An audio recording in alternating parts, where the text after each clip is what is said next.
Your doctor may want you to have a stress test. This is to check on your heart, to see how it's doing when your heart is under stress. For example, you run on a treadmill that gradually raises an incline, and that puts you into a hyperactive mode so that your heart's beating fast, and that makes your blood flow in your heart need to be optimum.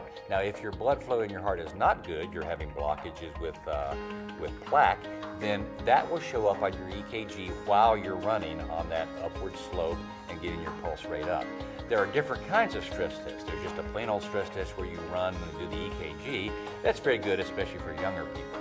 There's something called a stress echo, where you do an echocardiogram, a sonogram on your heart.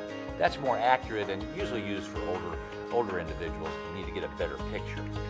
Better yet is a nuclear or chemical stress test. A nuclear stress test is where you are injected with a chemical in your veins, not your arteries, but in your veins, and then you do a stress test and then get an oscilloscope to measure where the blood flow is. That really picks up blockages pretty well.